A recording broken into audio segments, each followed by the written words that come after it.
গণভবনে সব মানুষ পেয়েছে, কিন্তু কোনো জায়নামাজ পায় নাই, কোন কোরআন শরীফ। অন্যদিকে আপনাদের বগুড়া সোল কি নাম জিয়াউর রহমানের ব্রিফকেসে কি পাওয়া গেছে?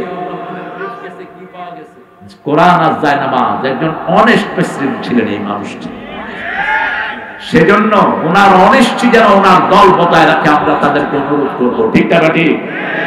সালাউদ্দিন কাদের চৌধুরীর রক্ত এই আন্দোলনে আছে না নাই? অত্যন্ত সাহসী একজন মানুষ, যার সাহসিকতার সাথে কুপকায়েত হয়ে যেত সবাই, আল্লাহ তাকে মাফ করে দেন। জোরে বলেন আমিন। একজন বিজয়ের একমাত্র কৃতিত্ব একজনের, তিনি কে? আল্লাহ ছাড়া এই বিজয় কখনো সম্ভব ছিল না। আজকে 16 বছর পরে উন্মুক্ত ময়দানে কথা বলতে পেরে আবার আল্লাহ শুকরিয়া আদায় করছি, আলহামদুলিল্লাহ। কোন জেলা শহরে আমাদেরকে প্রোগ্রাম করতে দেওয়া হয় নাই, থানা প্রপারেও প্রোগ্রাম করতে দেওয়া হয়নি। কত শিয়াল বান্দরের অনুমতির জন্য টুপিওয়ালা দাঁড়িয়ালারা থানার বারান্দায় দৌড়াদৌড়ি করেছে, ঘুষ খাওয়ার পরেও প্রোগ্রাম দেয়নি, আছে না নাই? যারা আয়োজন করেছেন, আমার উস্তাদ সমতুল্লাহ আলমী দ্বীন, ছোটবেলা থেকে যে চাচার আদরে আমি বগুড়াতে বহু প্রোগ্রাম আমি করেছি। প্রিয় চাচা আজকের সভাপতি মাওলানা আলমগীর হুসাইন হাফিজাহুল্লাহ, আল্লাহ চাচার হায়াত দারাজ করে দিন। আরেকজন চাচার স্নেহে বড় হয়েছি অনেক। আমার আব্বার সাথে চাচাদের ছিল নিবিড় সম্পর্ক। বগুড়ার দীর্ঘদিনের জেলা আমির ছিলেন চাচা, এখন শ্রমিক কল্যাণের কেন্দ্রীয় দায়িত্ব পালন করছেন। আমার অত্যন্ত শ্রদ্ধাভাজন ব্যক্তিত্ব, আমাদের প্রিয় অত্যন্ত শ্রদ্ধাভাজন, চিনেন তো আপনারা, গোলাম রব্বানী হাফিজাহুল্লাহ, আল্লাহ চাচার হায়াতকে দারাজ করে দিন। বগুড়াতে তখন জামাতের এতটা প্রভাব ছিল, চাচা ডিসিকে ফোন করছেন, আমি দেখেছি গোলাম রব্বানী ডিসি সাহেব চেয়ার থেকে উঠে যাওয়ার অবস্থা। আল্লামা সাইদি এসেছেন, সারা শহরে একটা শ্বাস, ঠিক না বেটি? আল্লাহ সেই বসন্ত আর কোনোদিন ফিরে আসবে না। আল্লাহ তার সামান্য ছিটাফোঁটা আপনি আমাদেরকে দান করেন।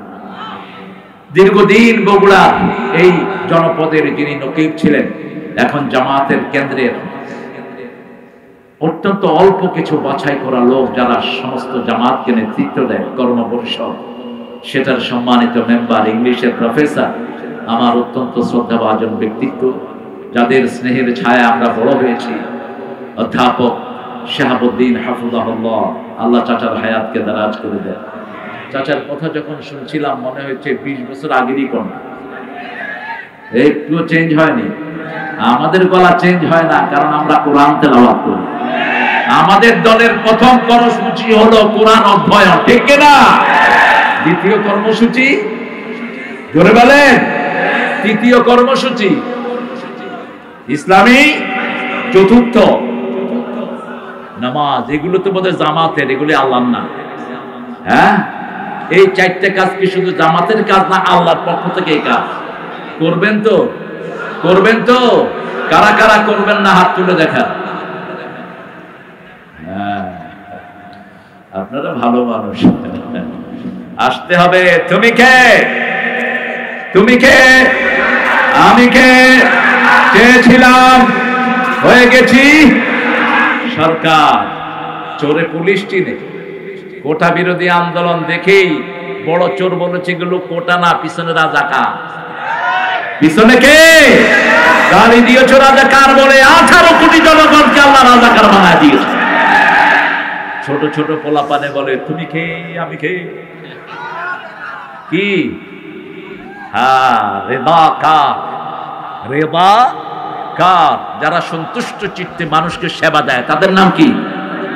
এই দলই সেই সেবা দেয়। হিন্দুদের মন্দির পাহারা দেয় এই দল, মসজিদে রেখে হিন্দুদেরকে পাহারা দেয় এই দল, হিন্দুদের হাতে টাকা তুলে দেয় এই দল।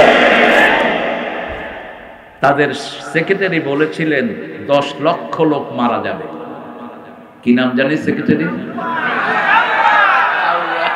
কি অবস্থা! না, আহারে দেখেন আমার কোরআন যে কত সত্য, আলহামদুলিল্লাহ বলে। ওরা আমাদেরকে নিয়ে ঠাট্টা করতো, ঠিক না বা ঠিক?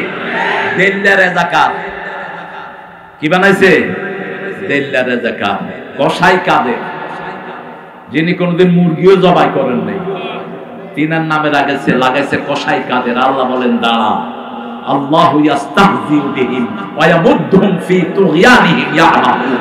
এমন ভাবে আল্লাহ তাদেরকে ঠাট্টার পাত্র বানিয়ে দিয়েছেন, এই ঠাট্টা থেকে কিয়ামত পর্যন্ত বেরোতে পারবে না। নাম কি বললে?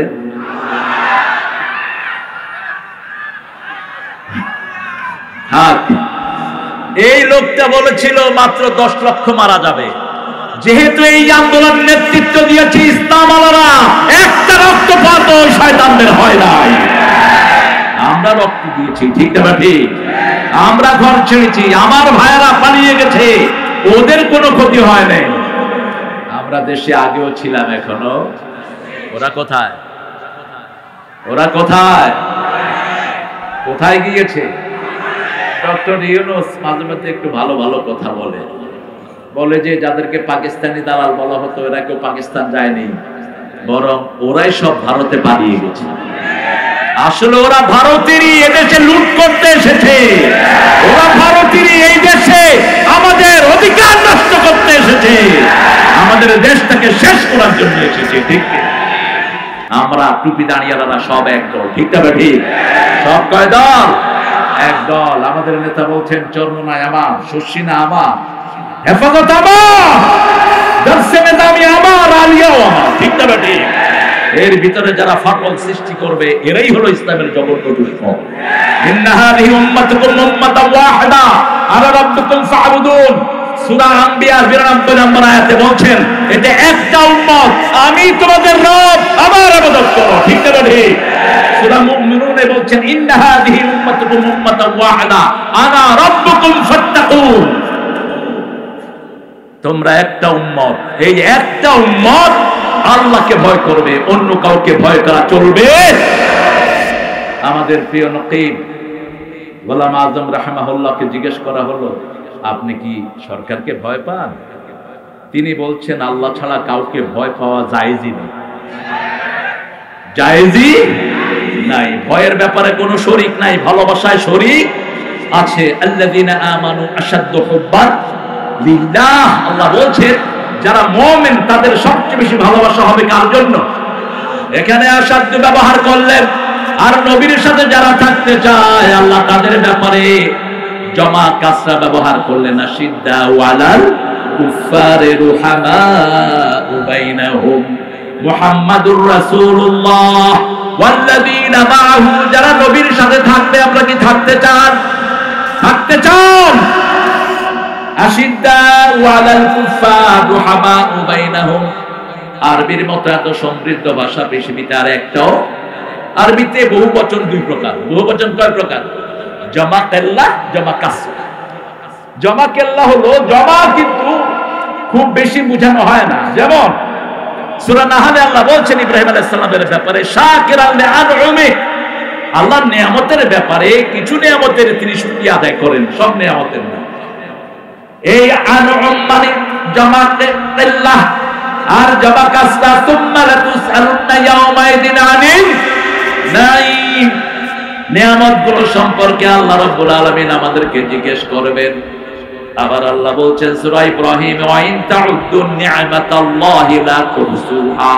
তাই মারবুতা, একটা নিয়ামত গুণে কিয়ামত পর্যন্ত শেষ করতে পারবে না। কে বলছেন? আল্লাহ বলছেন। সে আল্লাহ বলছেন যারা নবীর সাথে থাকতে চায় কাফেরদের উপর কঠিন হতে হবে। হতে রাজি আছেন তো? রাজি আছেন তো?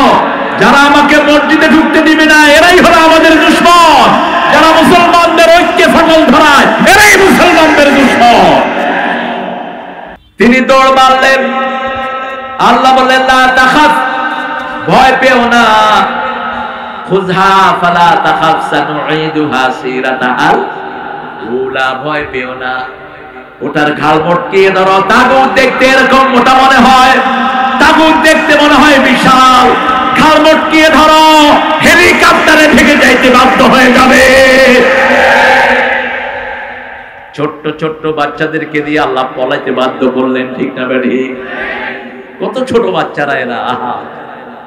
শিশু রক্ত দিয়েছে, 5 বছরের শিশু, 6 বছর, 7 বছর, 11 বছর, এমন কোন শ্রেণীর লোক নাই যারা রক্ত দেয়নি, ঠিক না বেঠি? তবে প্রথম রক্ত দিয়েছে আমাদের সেনা প্রধানেরা, তাদের রক্ত যোগ হয়েছে। আমি ধরি আল্লামা সাইদির একটা আলোচনার মাধ্যমে এদের পতন শুরু হয়েছে।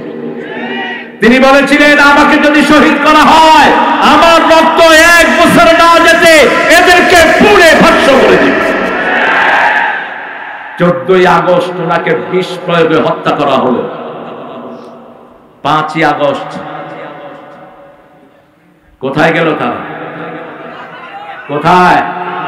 সেটাও বলেছিলেন, বেশি লাফালাফি করো না, তোমরা আছো গাছের মাথায়, আমরা 12 কোটি মুসলমান আছি গোড়ায়, একটু ঝাঁকি দিব মামু বাড়ি দিল্লি গিয়ে পড়বে।